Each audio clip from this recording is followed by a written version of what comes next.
नमस्कार, मनोरेखा ब्लॉग मध्ये मी तुमच्या सर्वांचे मनापासून स्वागत करते. आजचा विषय आहे सायबर क्राईम बद्दल.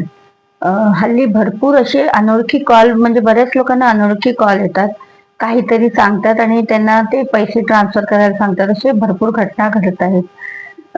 आपल्याला एखाद्या अनोळखी व्यक्तीचा कॉल येतो आणि आपल्या अकाउंटमध्ये पैसे ट्रान्सफर करायला सांगतात किंवा सांगतात की तुम्ही माझे पैसे तुमच्या अकाउंटमध्ये चुकून ट्रान्सफर झाले, ते पुन्हा मला तुम्ही ट्रान्सफर करा असं म्हणतात.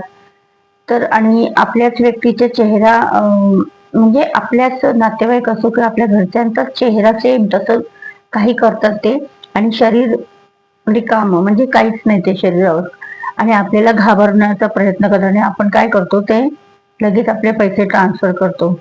तर हे सर्रास गुन्हेगारी वाढत चाललेली आहे. आता बघा, जर कुठे अत्याचार हिंसाचार होत असेल, कुठे मारामारी खून होतं, तर आपण काय करतो, 100 नंबर डायल करतो.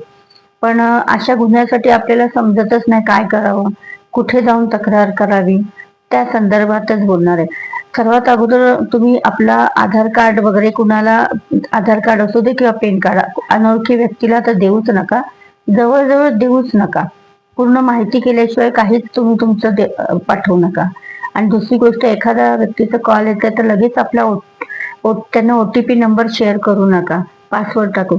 तर हे वगैरे अजिबात करू नका. त्यामुळे काय होईल की तुमचं अकाउंट मधले पूर्ण पैसे तिथे ट्रान्सफर होऊन जाईल समोरच्या व्यक्तीला, तुम्ही काहीच करू शकत नाही.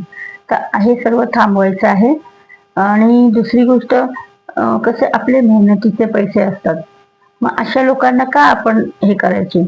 तर त्यामुळे मी तुम्हाला एक हेल्पलाईन नंबर देते, तो तुम्ही लिहून घ्या.